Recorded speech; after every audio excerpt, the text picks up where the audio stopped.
بسم اللہ الرحمن الرحیم۔ چلو انہوں نے استقبال کرنے ہیں۔ نحمدہ ونصلی ونسلم علی رسولہ الکریم، اما بعد فاعوذ باللہ من الشیطان الرجیم، بسم اللہ الرحمن الرحیم۔ محتشم سامعین حضرات، جس طرح ثنا خان مصطفیٰ عزت مآب جناب بھائی محمد دلاور قادری اتاری صاحب اعلان فرما رہے سن، اج دی اس خوبصورت بزم دے مہمان خصوصی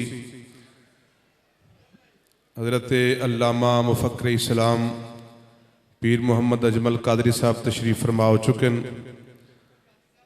آپ اپنے ملفوظات عالیہ ارشاد فرمان گے اور اج دی اس باوقار اور مقدس تقریب دے مہمان خصوصی تشریف لے آ رہے ہیں۔ مرحبا، خوش آمدید جی آیاں نو۔ اج دے اس عظیم الشان تقریب ولیمہ دے اندر حضرت صاحب دی آمد اہل خانہ واسطے اور تمام مہمانہ نے گرامی واسطے باعث برکت ہے۔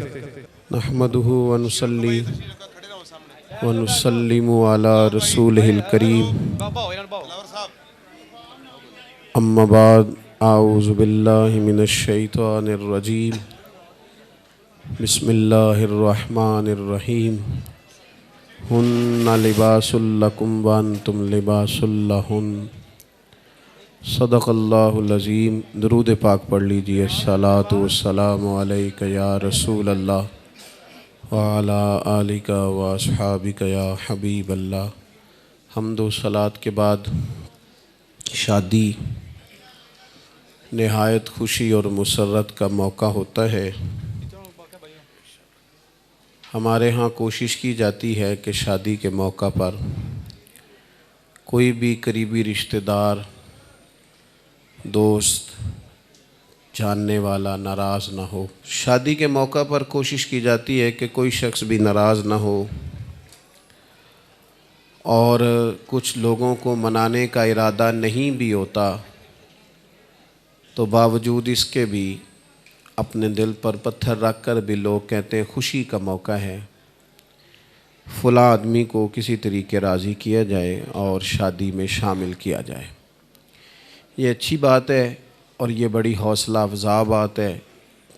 کسی مسلمان مومن کو ناراض کرنا بھی نہیں چاہیے، لیکن عرض یہ ہے کہ جہاں شادی پہ ہماری کوشش ہوتی ہے کہ کوئی ہمارا اپنا ناراض نہ ہو، کوئی ہمارا قریبی پیچھے نہ رہ جائے، تو یہ بھی تو کوشش ہونی چاہیے نا شادی پہ کہ اللہ رسول ناراض نہ ہو، اور کوئی ایسا کام نہ کیا جائے جس سے اللہ تعالیٰ ناراض ہو جائے یا نبی پاک علیہ الصلاۃ والسلام کی ناراضگی کا وہ سبب بن جائے۔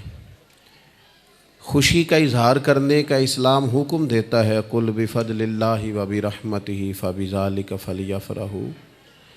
خوشی کا تو یہ دین ہے، حضور تو ہر وقت مسکراتے، لیکن خوشی کسی ایسی چیز کا نام نہیں ہے جس میں شریعت کی مخالفت ہو۔ آپ کھانا کھائیں، اچھا لباس پہنیں، خوش ہو کے ایک دوسرے سے بات کریں، کوئی ضروری ہے کہ خوشی ساری کی ساری ڈھول باجے میں رہ گئی ہے، اور خوشی ساری کی ساری ان کاموں میں رہ گئی ہے جہاں مرد عورتوں کا اختلاط ہو، جہاں نوجوان لڑکے اٹھ کے عورتوں کی مووی بنائیں؟ یہ تو کوئی خوشی نہیں ہے، یہ تو ناراضگی ہے۔ اور ویسے بھی یہ جو نکاح ہے، یہ اتنی بڑی بات ہے کہ نبی پاک علیہ السلام نے فرمایا النکاح من سنتی، فرمایا نکاح تو میرا طریقہ ہے، یہ تو حضور کا طریقہ ہے، یہ تو دینی کام ہے۔ یہ تو فرمایا کہ نکاح نصف ایمان ہے، یہ تو تکمیل ایمان کا ذریعہ ہے، یہ کوئی دنیاوی کام تھوڑی ہے، یہ تو بالکل دینی کام ہے، روحانی کام۔ اس میں تو انسان طاقتور ہو جاتا ہے عملی زندگی میں، وہ عیب سے، گناہ سے، بدی سے، بد نظری سے بچتا ہے، تو یہ تو ایک دینی کام ہے۔ تو دینی کام کو دنیاوی بنا دینا، حضور کی سنت میں سنت اور طریقے میں غیر کی آمیزش کر، یہ تو کوئی طریقہ نہ ہوا۔ اس لیے شریعت کے اصولوں کے عین مطابق کوئی منع نہیں کر رہا بڑے اچھے اچھے کھانے پکائیں، لیکن ایسی چیزیں جو دین سے ٹکراتی ہیں، جو شریعت اسلامیہ سے ٹکراتی ہیں، ان سے اپنے آپ کو بچایا جائے۔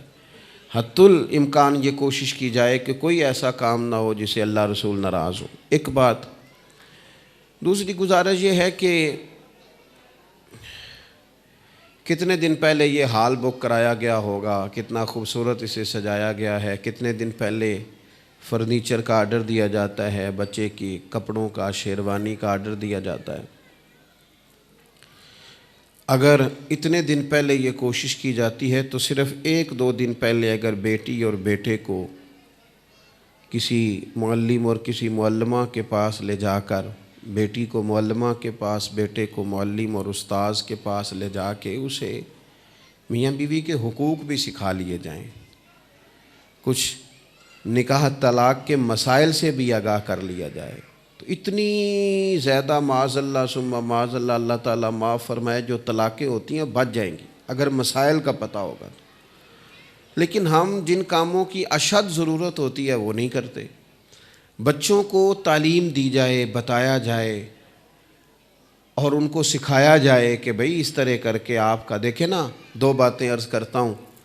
نبی پاک صلی اللہ تعالیٰ علیہ وسلم نے عورت سے یہ کہا تھا، اگر خدا کے علاوہ کسی کو سجدہ جائز ہوتا تو میں عورت سے کہتا کہ وہ اپنے خاوند کو سجدہ کرے۔ کیا معنی؟ اس میں تعلیم دی کہ وہ تعظیم کرے اپنے شوہر کی، اس کا اکرام کرے۔ اور دوسری جانب مرد کے لیے حضور نے فرمایا، تم میں سے بہترین شخص وہ ہے جو اپنے گھر والوں کے لیے بہتر ہے۔ باہر تمہارا اخلاق بڑا اچھا ہے، تم بڑے اچھے ہو، گھر آتے ہو تو تلخ ہو، لہجہ ٹھیک نہیں۔ ہن لباس لکم وانتم لباس لہن، مرد عورت کا لباس ہے، عورت مرد کا لباس ہے، تو بیوی نے تمہیں بات بتانی ہے ساری، یہاں تم ڈانٹ کے چپ کرا دیتے ہو یا ٹال دیتے ہو۔ چاہیے تو یہ کہ اسے وقت دو۔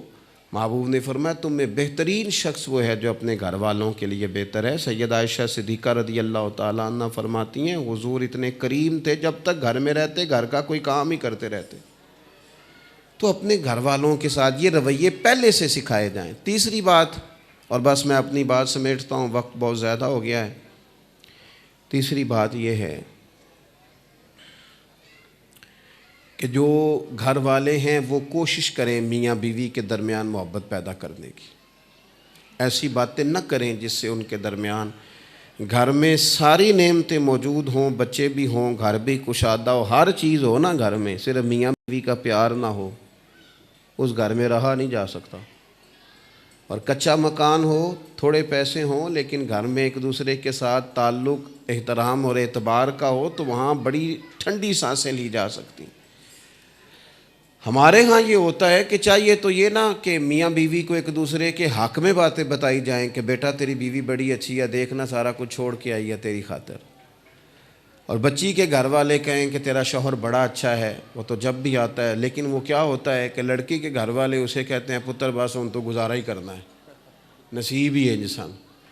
اور یہی بات وہ ویکھو نا، جے منڈے نوں آوندیاں سار پانی پوچھ لیندی تے چنگا نہیں سی، وہ بھئی آپ نے 2 لفظ کہہ کے تباہی کر دی، آپ تو سائیڈ پہ چلے گئے، انہوں نے اکٹھے رہنا تھا، زندگی میں زہر گھول دیا۔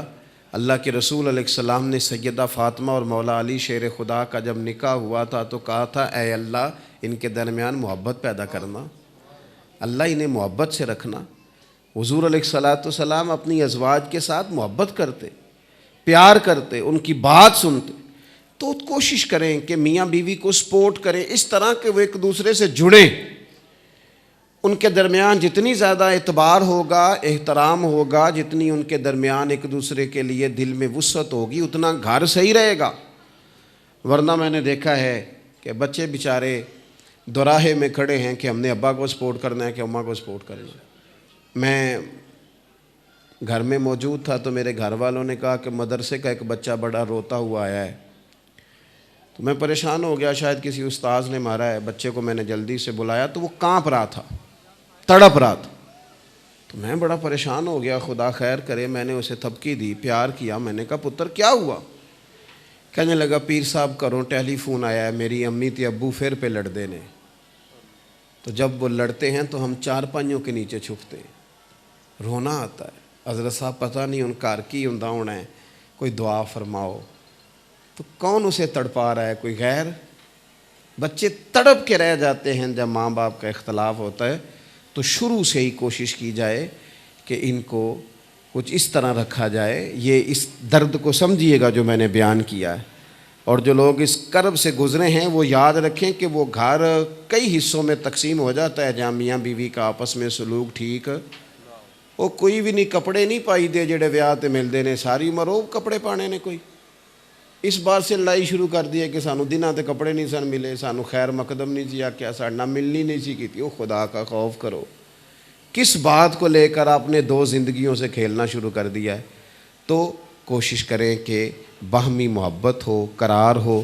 مجھے امید ہے جو میں نے چند گزارشات کی ہیں، یہ میرے شیڈول میں پروگرام نہیں تھا، لیکن دوست بڑی محبت والے تھے اور بڑا ہی رابطہ کر رہے تھے۔ شاید ان کی محبت کا ہی یہ صلہ ہے کہ اللہ نے موقع بنا دیا اور میں یہاں حاضر ہو گیا۔ اللہ کے حضور دعا کرتا ہوں اللہ تعالیٰ ماں بہن دونوں کے بہت ساری محبت رکھے، اور جتنے خوبصورت چہرے اس شادی میں شریک ہیں اللہ تعالیٰ سب کو برکات عطا فرمائے۔ اللہم صلی علی سیدنا مولانا محمد معدن الجود والکرم وآلہ وبارک وسلم۔ اللہ تعالیٰ اپنے فضل و احسان کے ساتھ اس خوبصورت شادی کو، ان دونوں کو بہت ساری برکات عطا فرما۔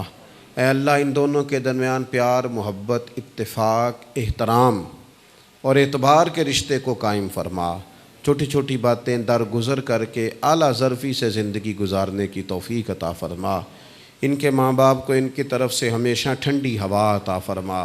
کائنات کے رب سب کی بیٹیوں کو اپنے اپنے گھروں میں آباد فرما، سب کے بیٹوں کو اپنے اپنے گھروں میں آباد فرما، اولاد کی دکھ تکلیف دیکھنے سے سب کو محفوظ فرما۔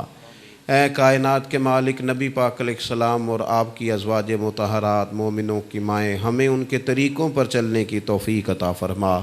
ان دونوں کو رزق حلال، صدق مقال، اولاد صالح، دنیا اور آخرت کی نعمتوں سے مالا مال فرما۔